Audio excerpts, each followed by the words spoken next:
Hi, it's Katrina. What if some creatures we thought were extinct or mythical aren't either of those things? There have been some very interesting creature sightings lately. Today's video is filled to the brim with extinct animals that might still be around, and some that will be around soon. Tasmanian Tiger. Reports of Tasmanian tiger sightings are coming in by the thousands. Could this iconic predator still be lurking in the shadows of the wilderness? People on the island of Tasmania have been seeing a creature that isn't supposed to be alive. As recently as this year, this summer even, Australians armed with really bad cameras have captured grainy images of what they believe to be an extinct beast. The common name for the animal is the Tasmanian tiger, though you can also call it by its scientific name, the thylacine. Unlike the elusive Bigfoot, the Tasmanian tiger's existence was undeniable. You could visit them in zoos, and there are countless photographs that capture their unique features. One short clip, taken in the early 20th century, shows a thylacine pacing nervously in its enclosure, its striped fur shimmering in the sunlight. In the wild, the Tasmanian tiger roamed the forests of New Zealand as a marsupial apex predator unlike any other creature alive today. Although it was technically more wolf than tiger, it was also closely related to other marsupials like kangaroos, koala bears, wombats, and possums, just to name a few. Thylacine wasn't a mammal like your typical wolf, and it definitely wasn't like a tiger. It was a whopping 55 pounds, and it was a ferocious carnivore, which is precisely why farmers in Tasmania hunted it down. The same thing happened to the Tasmanian tiger that happened to the wolf in the American West during the early 1900s. Wolves preyed on sheep, so hunters were awarded bounties by the local government for presenting their carcasses. It was the same with Tasmanian tigers in Australia. By the middle of the 1930s, the population had dwindled to just one sad, lonely creature. There was a single tiger left, locked in a cage at Hobart's Beaumaris Zoo. The tiger died unceremoniously as the last member of its species in 1936. But all hope isn't lost for this amazing creature. 50 years without a confirmed sighting put the tiger on the extinct list in 1986. But there have been sightings since then. A lot of sightings. One of the men who has been searching tirelessly for proof of the Tasmanian tiger is Adrian Richardson. He's been on the hunt for the last 30 years. And I say hunt in the best way possible. Adrian is trying to confirm what many people are hoping, that the Tasmanian tiger is still alive. Adrian has even seen one for himself. Well, he actually heard one in the distance. According to Adrian, the incident occurred on January 28, 2017 at approximately 12:45 p.m. Adrian, a retired military man, was in the outback of Tasmania when he heard a sound. A howl pierced the otherwise silent air and made the hair on Adrian's neck stand on end. Just as the first howl faded, another one answered from the other side of the forested track. Adrian has been convinced ever since that he heard a pair of Tasmanian tigers calling out to one another. It's an extraordinary story, and one that isn't as unique as you might think. Sightings are reported by the thousands in Australia. And while nobody has managed to capture a clear and 100% convincing photo, the reports do seem to suggest that the Tasmanian tiger is alive. It may not have gone quietly into his extinction like everyone thought. The black leopard. Deep in the Kenyan wilderness, a phantom from the past has been awakened. For over a century, a creature of legend, a prowler of the night, had been thought long gone. But now, a motion-triggered camera has captured this elusive phantom alive and well. Everyone thought the majestic African black leopard had gone extinct, just like the Tasmanian tiger. British wildlife photographer Will Burrard-Lucas managed to get pictures of the cat in January 2019. He set up his motion cameras in the remote Laikipia Wilderness Camp. Will equipped them with specialized studio lighting and put them in the best possible location for possibly spotting a leopard. Then it was a waiting game. A long waiting game, with the cameras going up for weeks, then months. But in the end, it was absolutely worth the effort. The nocturnal black leopard walked right in front of the cameras, like a ghost. Will couldn't believe his luck. Like I said before, no one had seen a black leopard in nearly 100 years. Its sleek black coat seemed to blend seamlessly with the darkness, making it appear almost supernatural. Black leopards, also known as black panthers, carry a special gene mutation that's like the opposite of albinism. It's known as melanism and makes their coat completely black. But they are still leopards, so they do still have their spots. You can faintly see the cat's black spots in the nighttime infrared cameras used by Will. Although he didn't catch any video, each photo speaks 1,000 words. Researchers at San Diego Zoo, like Nicholas Pilford, have since set up remote video cameras nearby where the cat was spotted. They are hoping to capture a full video of a black leopard and to learn how many of these animals are still alive. Is the goat man real? It's time to turn our attention to something a little less majestic and a little more demonic. If American legend is to be believed, there is a freakish creature hiding somewhere in the woods of Maryland. The creature is part goat, part man. You can just call it the Goat Man. The Goat Man sounds like the monster in a B-rated horror movie, but there might be more truth to this urban legend than many people are comfortable with. Stories of the Goat Man supposedly emerged in the 1930s.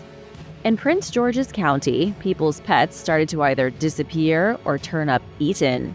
After a string of unfortunate incidents involving dogs, locals became convinced that a vicious and hungry creature was on the loose. People started talking about a thing witnessed in the forest. This thing had the face of a human, but a body completely covered in hair. It also had hooves and looked like the mythical half-goat, half-human fauns from Greek mythology. This was the birth of the Goat Man myth. There was even a rumor that the creature was living inside of a makeshift shelter near some abandoned trailer parks. Think what you want of the story, but it freaked people out. News started to circulate that the Goat Man wasn't just killing pets. It was killing anything it could get its hands on. Then the story morphed into something even more fantastical. Someone came up with the idea that the Goat Man was really a scientist named Dr. Stephen Fletcher, who worked at the Beltsville Agricultural Research Center. It was an experiment that went horribly wrong, transforming the scientist into a bizarre goat creature that started aggressively attacking people. That version of the story sounds a little too similar to the premise behind the movie The Fly.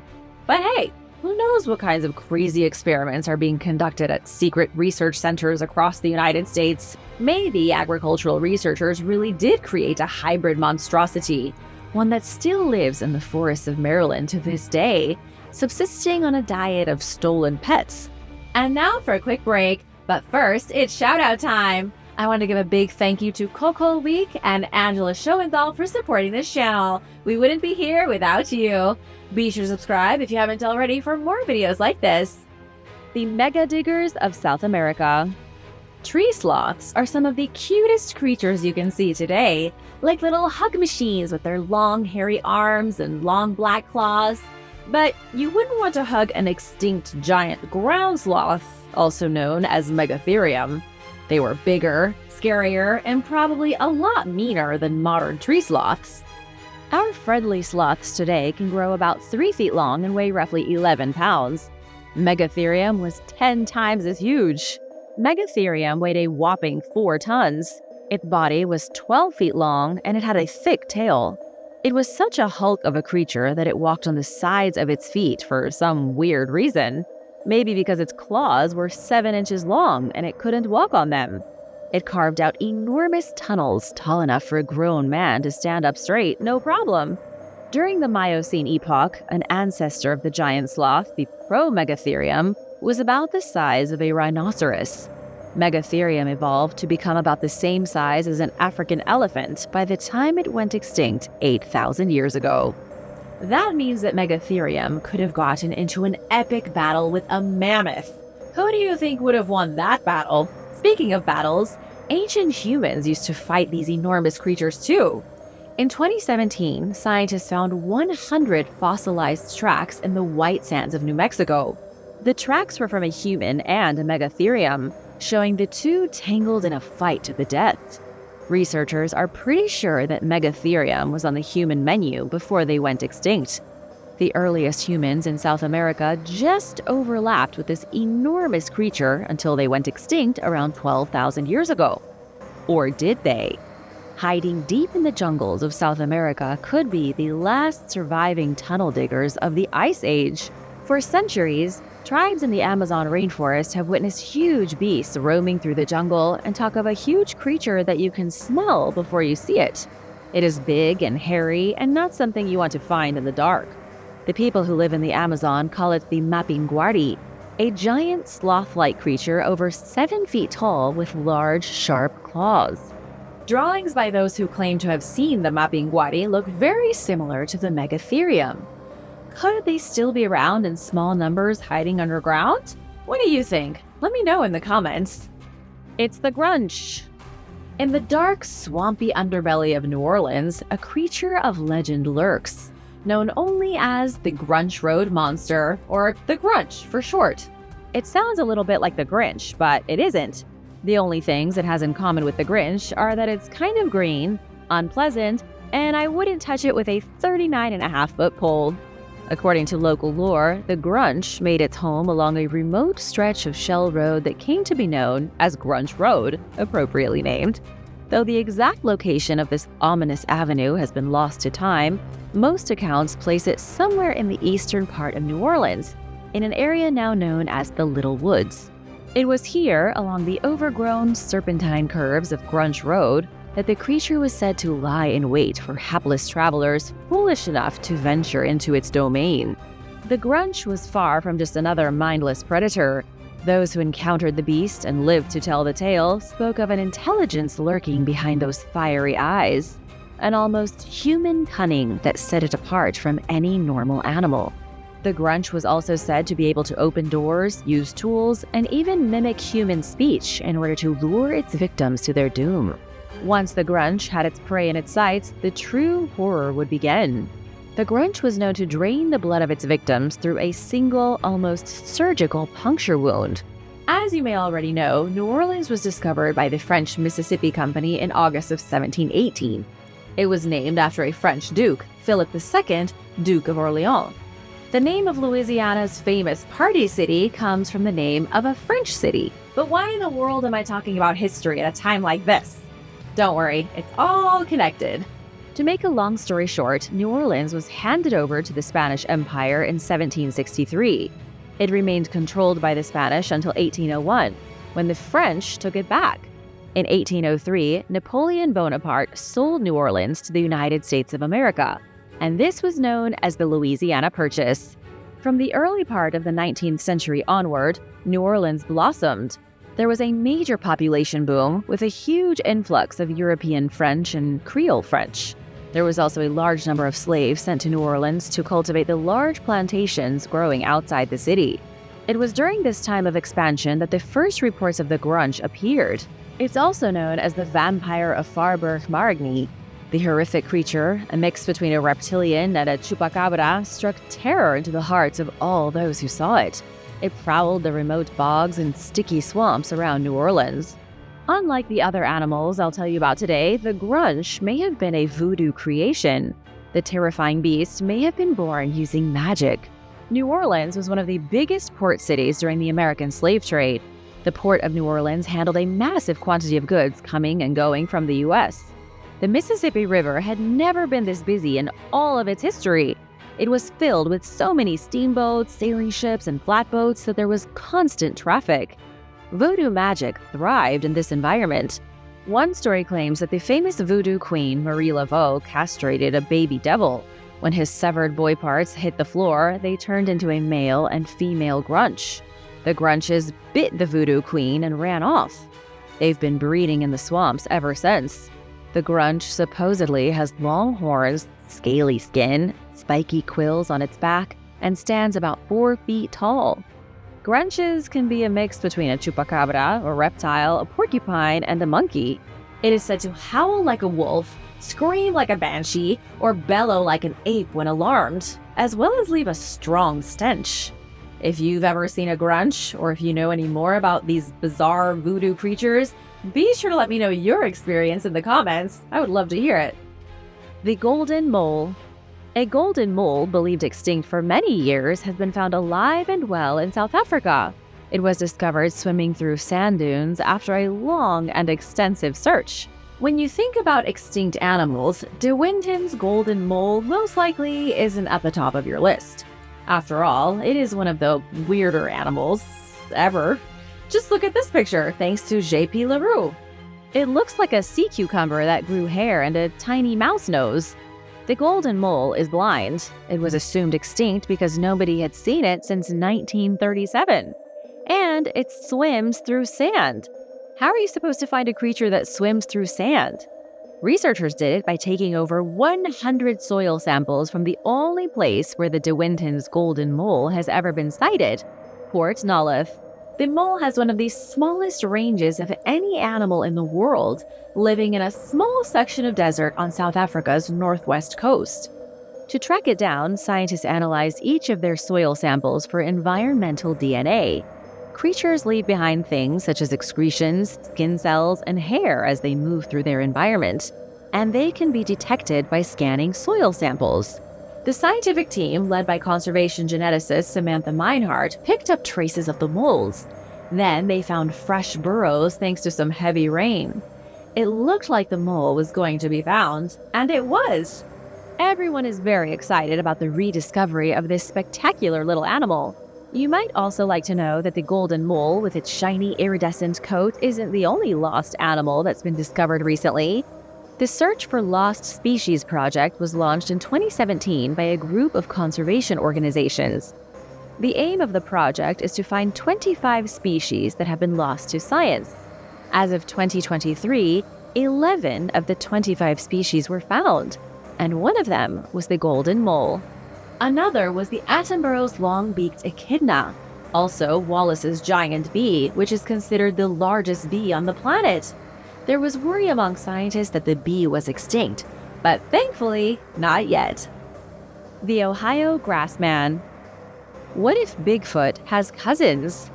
Let me introduce you to the Ohio Grassman, one of the weirdest Bigfoot variants ever. The Grassman is giant and hairy, just like Bigfoot, only is said to be significantly more aggressive. It's not above beating down a tourist with a camera. No wonder there are no photographs of the monster. The first known sighting of the hairy humanoid was in August of 1978. The most recent sighting was in June of 2017. It seems to mostly come out in the summertime. There is one big difference between the Grassman and Bigfoot that I should mention right away. The Grassman is a builder. It constructs small hut-like houses from tall grass. It makes primitive grass nests to live in, unlike Bigfoot. Nobody has ever found proof of Bigfoot building a house. The most notable sighting occurred in the small Ohio village of Minerva. It was the summer of 1978. Evelyn and Hal Clayton were at home while their grandchildren played outside in the gravel pit. For those of you who weren't kids in the 70s, everyone used to play in gravel pits. For some reason, they were in almost every neighborhood. The kids suddenly came inside screaming. They claimed that they had seen a big, hairy monster. When Evelyn and Hal went to investigate, assuming the kids had seen a wild animal, they encountered the Grassman. It was real.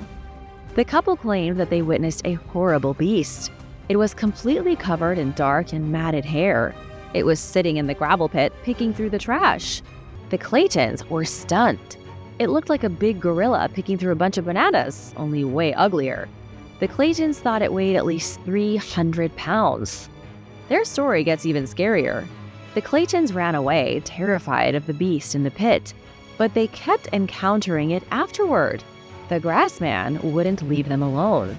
On one occasion, the Claytons woke up and found the Grassman peering at them through their window. Hal ran to get his gun, but by the time he found it, the hairy thing was nowhere to be seen. Days before the gravel pit incident, the family's German Shepherd was found dead, its neck broken, presumably killed by the hairy beast. The Claytons were so disturbed that they alerted the police, who came to investigate. The cops found some strange footprints in the mud. They noted a disgusting smell that seemed to stain the air outside, but there was no sign of the creature itself. This was one of the most infamous humanoid cases in American history, but it was hardly the first. In the 1700s, the Native Americans living in the Ohio grasslands told tales of a strange race of giants. They were bipedal ape men, part human, part beast. The natives called them the wild ones of the woods. To keep them out of their villages, Native American tribes would leave offerings of food for the strange creatures. Perhaps the Grassman, Sasquatch, and Bigfoot are all members of the same species of forgotten primates. There are too many coincidences and too many sightings not to put at least some stock in the theory. What do you think? Let me know in the comments. Bringing back the mammoth. Breaking news. Scientists are getting closer than you can possibly imagine to bringing back the woolly mammoth. It's time for the latest update on the de-extinction of the mammoth. It's fall 2024 right now, 21 years since scientists first reversed extinction. In 2003, scientists resurrected the Pyrenean ibex. It went horribly, horribly wrong, but also horribly right. The last member of its species, a female ibex named Celia, died in 2000. Right before she died, scientists had a good bit of forethought. They collected DNA from her ear and preserved it. 3 years later, they injected that DNA into a domesticated goat egg cell with its nucleus taken out. They essentially created a clone. This is some dark science, some borderline Frankenstein stuff. It was the first and only time that an extinct creature was revived. The experiment was a success, but only briefly. The clone was alive for a few minutes and then died due to a lung defect. Scientists managed to bring the creature back from extinction, but it wasn't healthy. Because of the moral situation, scientists haven't done it again. Nobody wants to be responsible for creating an animal who immediately suffers because of a birth defect. But in the 21 years since Celia's terrible rebirth, technology has advanced a lot. Technology has advanced so far that it's not even a question anymore whether scientists can bring animals back from extinction. Now, scientists are mostly concerned with the morality of de-extinction.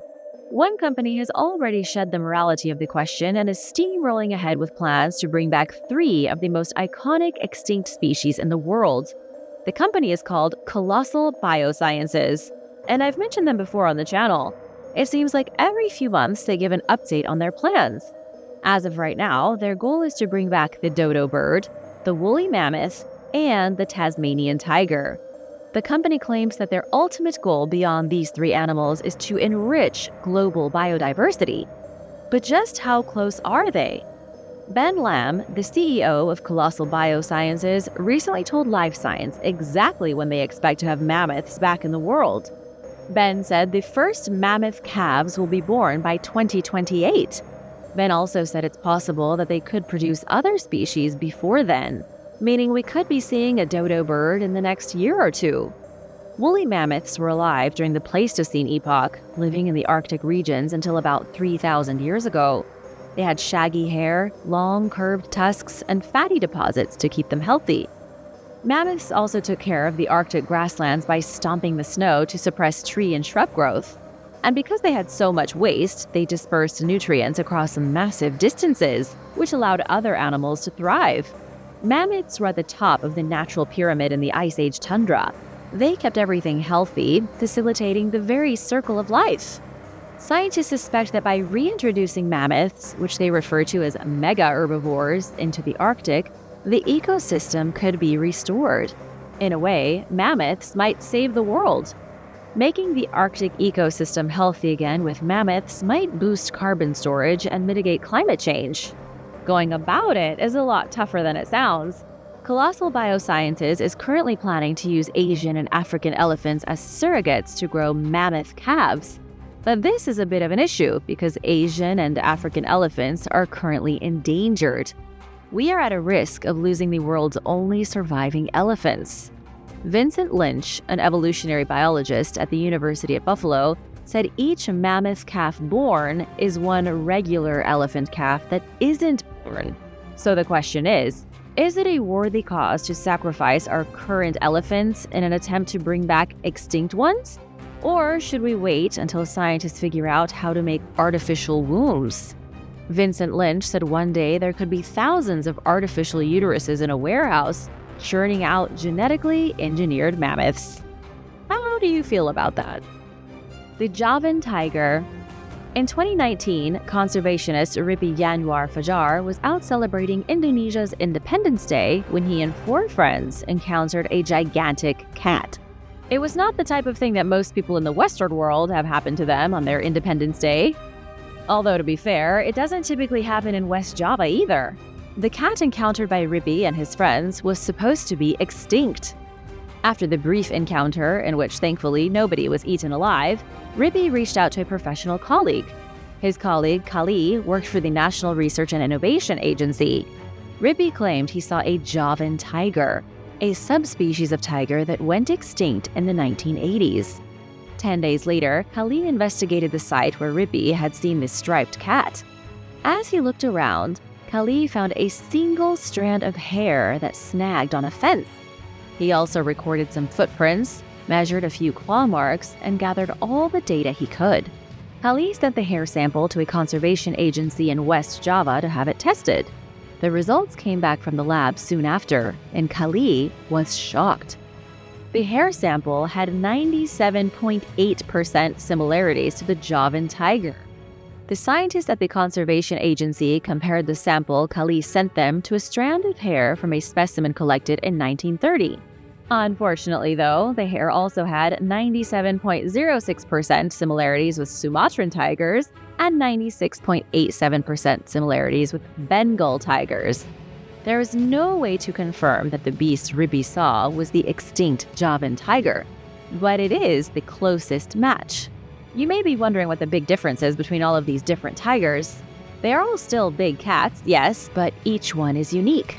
In the case of the Javin tiger, it was one of 3 subspecies originally found in Indonesia. Only one species remains, the Sumatran tiger. In 2008, the Bali tiger was officially declared extinct.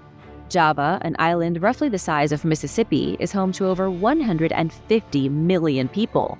The massive population boom in the modern age led to the extinction of the Bali and Javin tigers.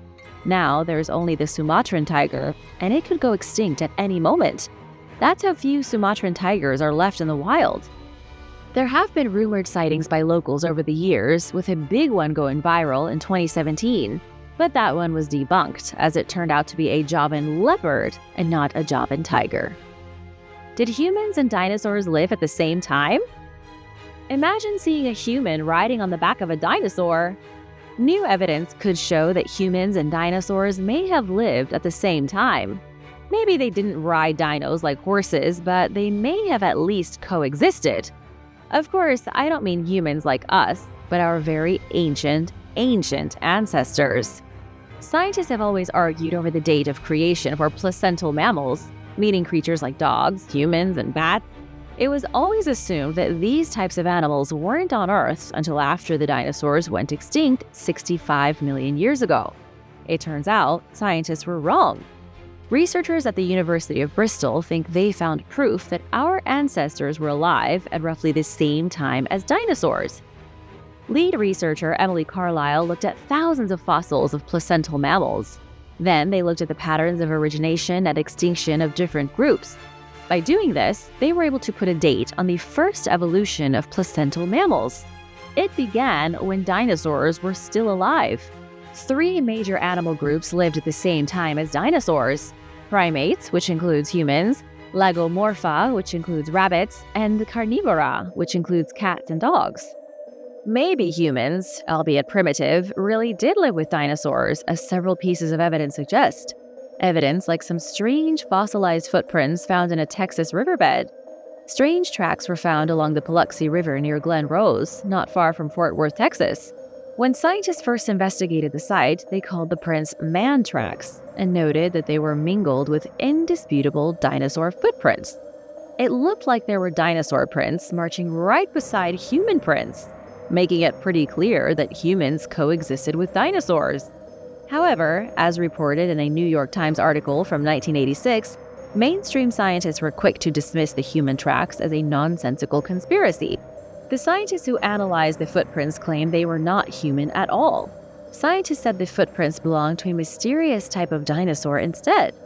Specialists claimed they found clear evidence of dinosaur toes in the alleged man tracks. Big fat extinct worms. Once declared by Aristotle to be the intestines of the earth, earthworms have been recognized for centuries as essential to the health of our planet's soil. Let's talk about something long and slimy, the giant Palouse earthworm, a gigantic white worm that only lives in the Palouse prairie regions in Idaho and Washington state.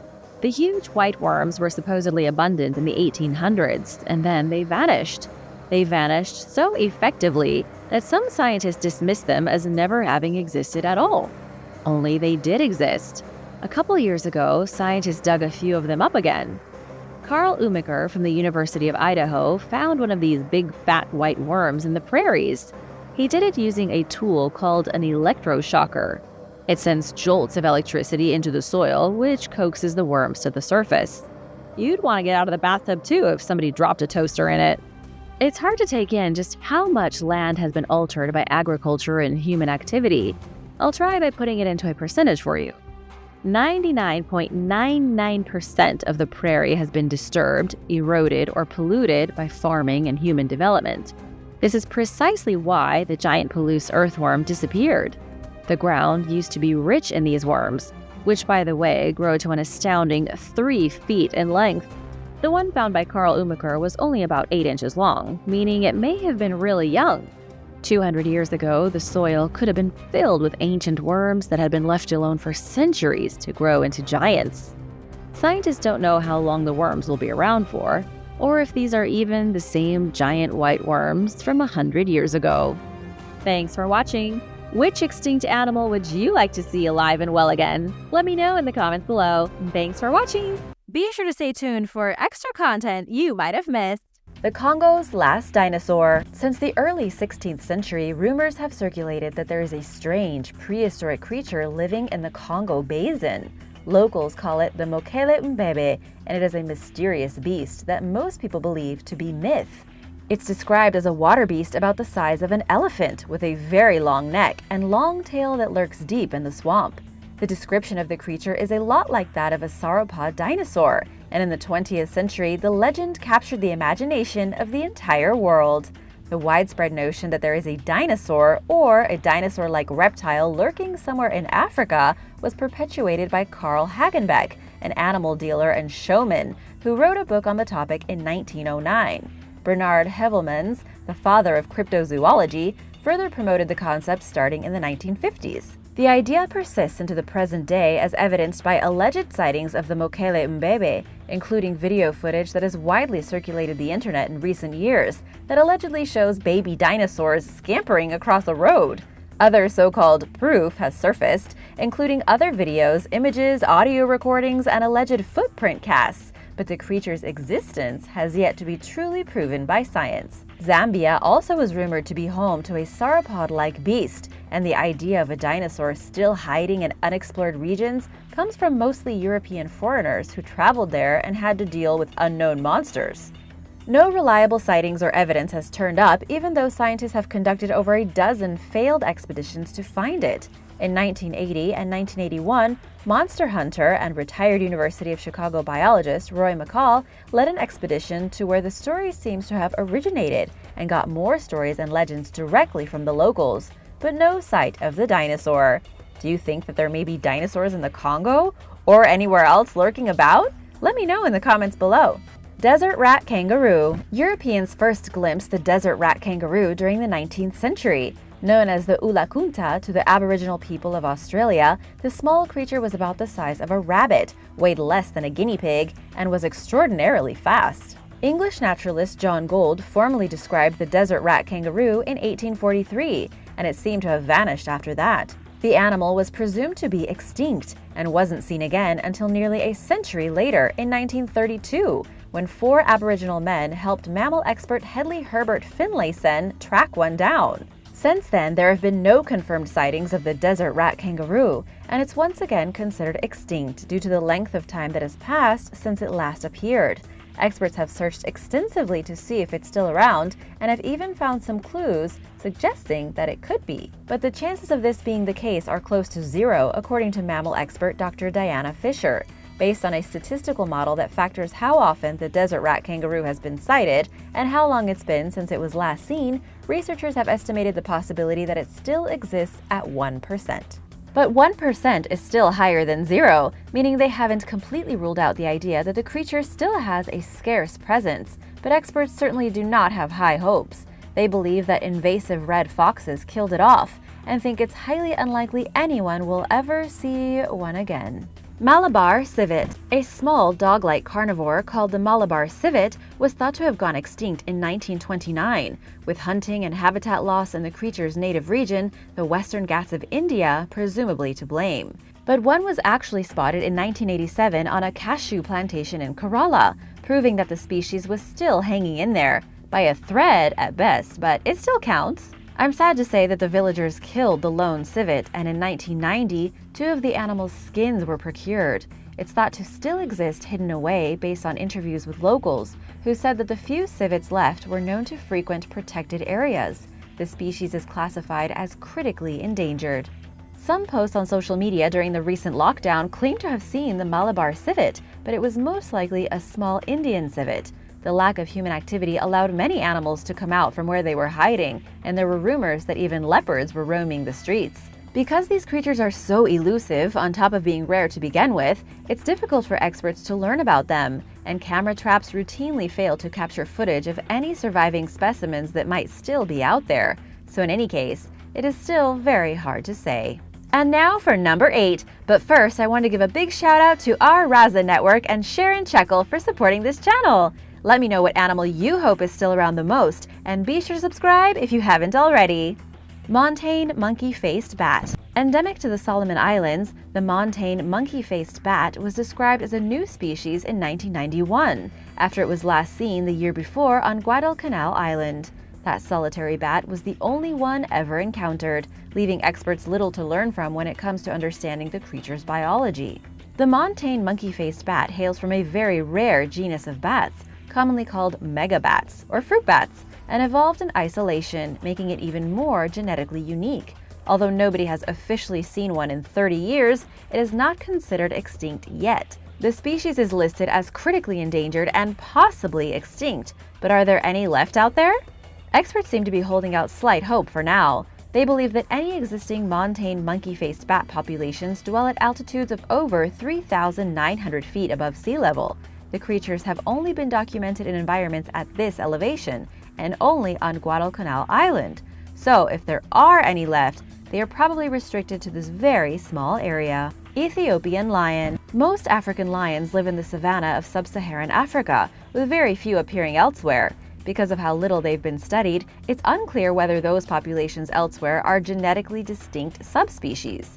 Ethiopian lions, known for their conspicuously dark manes, were thought to be extinct until 2016, when a population of about 50 were confirmed. Nearby, across the border in Sudan, is another small group numbering around 100. In 2017, a research team, including an ornithologist and a conservation biologist, captured one of these elusive black-maned Ethiopian lions on camera. They drove 3 days to get to the remote region in which they spotted the creature, a place called the Alatash National Park, which no tourists have ever visited. With the amount of damage humans are known to cause to endangered species, the lions are probably better off being so far away from us, and this distance likely increases their chances of being brought back from the brink of extinction. Gilberts pooru. The small creature known as Gilberts pooru, or Thengel cat, is Australia's most endangered marsupial, as well as one of the world's most fungi-dependent mammals. It was discovered in 1840 and vanished just 40 years later, leading experts to believe it went extinct. This remained the case for quite some time, for around a century to be precise. Researchers eventually resolved that the Gilberts pooru was long gone, perhaps due to European colonization of Australia. Then, in December 1994, a researcher named Liz Sinclair rediscovered the species in Western Australia on the slopes of Mount Gardner while studying wallabies, and then she unexpectedly caught a specimen in a trap. Today, this is the only known wild population. It's thought to number less than 100, with some estimating the remaining specimens at around 70. Gilberts pooru exist only in southwestern Australia, over a small area spanning 2,471 acres at most, within the Two People's Bay Nature Reserve. To spare the species from extinction, conservationists are working to establish populations at Bald Island and Michaelmas Island, but for now, scientists hesitate to get high hopes about the future of the Gilberts pooru, which hangs by a thread to the edge of existence. Horton Plains Slender loris. Researchers discovered the Horton Plains Slender loris in 1937. Endemic to Sri Lanka, the creature was already so rare by then that it wasn't seen again for another 60 years. Conservationists gained hope that the loris was still out there in 2002, when a creature resembling it briefly appeared during the night. The Zoological Society of London conducted further investigations and concluded in 2009 that the Horton Plains Slender loris is in fact still around, albeit in extremely limited numbers. Researchers managed to photograph 2 of the creatures and estimated the species population at 100 or less, possibly making it the world's rarest primate, according to National Geographic. The animal is mostly threatened by habitat loss resulting from cutting down trees for firewood, and because it only dwells in a small portion of Sri Lanka, it is constantly in ever-increasing danger of extinction. For now, the goal is to save however many are left by protecting and preserving their dwindling environment. Scientists know very little about these elusive tree dwellers, which until recently were considered a subspecies of the red slender loris. Now, based on photographs captured in 2009, experts believe that the Horton Plains Slender loris may constitute its own separate species. New Zealand storm petrel. Nicknamed the seabird capital of the world, New Zealand's shores are home to over 100 species of breeding seabirds. Included among them is the New Zealand storm petrel, a small, fast-flying, black and white bird that was thought to be extinct starting in 1850. But in 2003, the species reappeared after over a century of not a single recorded observation occurring. A group of extremely lucky birdwatchers had the rare opportunity of spotting the bird, and the quick-thinking spectators made sure to snap a photo. The New Zealand storm petrel's existence was doubly confirmed 2 years later, when one landed on a boat belonging to a fisherman and former conservation ranger. Following the bird's rediscovery, conservationists worked for years to determine where it nests. This was a difficult task, considering the species' nocturnal lifestyle and elusive nature, but in 2013, researchers finally found a nesting site. They subsequently captured 400 specimens for the purpose of preserving the New Zealand storm petrel, which they optimistically believe may number in the thousands, although an exact count is unavailable. That's good news, right? Fernandina giant tortoise. The Galapagos Islands were once home to an estimated 300,000 giant tortoises. Today, those numbers are diminishing, and finding certain subspecies, for example, the Fernandina giant tortoise, is becoming increasingly difficult. The Fernandina giant tortoise disappeared over a century ago, with the last known live specimen on the island being confirmed in 1906, leading scientists to conclude that it was likely extinct. In fact, until recent years, the International Union for Conservation of Nature Red List officially listed the Fernandina giant tortoise as possibly extinct. But some researchers held out hope that the subspecies was still out there, based on ranger sightings of the creature's feces, and a team spent over a decade planning an expedition to find one. Their efforts proved successful when, in February 2019, they found a female specimen on Fernandina Island. She's estimated to be around 100 years old and is the only known surviving member of her species, although some experts believe more may be out there, based on signs they've noticed around the island. The team took the female to a breeding center in what could turn out to be a last-ditch effort to save the species if they do not find any more survivors. For now, they continue to search Fernandina for other tortoises, while conducting DNA tests on the one they found to confirm that she's an authentic Fernandina tortoise, and in hopes of breeding her and reviving the species. Crusted Gecko. Native to southern New Caledonia, a French territory in the southern Pacific Ocean, the crested gecko, or the eyelash gecko, was first officially described in 1866. The unique creature can lick its own eyeballs and stick to walls using electromagnetism. It's got all kinds of superpowers. But it disappeared from human observation for nearly 130 years and was not seen again until 1994. Following a tropical storm, a team led by German herpetologist Robert Sipe rediscovered the crested gecko in its native habitat. Researchers collected numerous live specimens following the creature's re-emergence and brought them back to the US and Europe for further analysis. During that time, they bred the creatures in captivity and with surprising success. To avoid further jeopardizing the species' wild population, it is now illegal to export the crested gecko from its natural habitat, where it is threatened primarily by fire ants, whom it competes with for food and is also eaten by. But the crested gecko is now one of the most commonly bred captive lizards, and the ease with which this was accomplished offers hope that the species will survive in its proper environment. Sabertooth cat. Sabertooth cats, known for their massive canines, came from the extinct Smilodon genus of big cats. The smallest species among them weighed as much as 220 pounds, while the largest tipped the scales at up to 880 pounds. All these cats have one thing in common, however.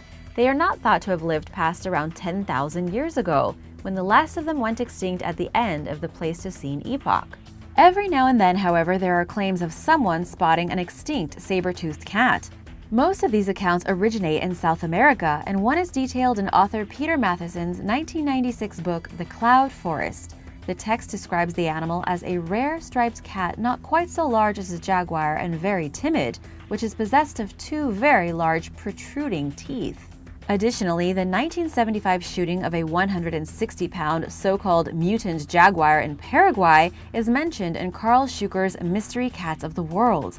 One of its canine teeth allegedly measured a foot long, according to zoologist Juan Acabar, who reportedly examined the animal. Curiously, the exact location of where the specimen was shot remains undisclosed, and the authorities classified it as a jaguar. Did they do this because it actually was a jaguar, or did they do this because they didn't know what it was and didn't want to alarm the locals? While some people go with the latter theory, most experts will agree that it's not just unlikely, but virtually impossible that someone witnessed a surviving Smilodon specimen after the genus went extinct so many thousands of years ago. Thanks for watching! What animal would you like to see in real life? Can you think of any extinct animals that might still be out there? Let me know in the comments below, and be sure to subscribe if you haven't already. See you next time. Bye!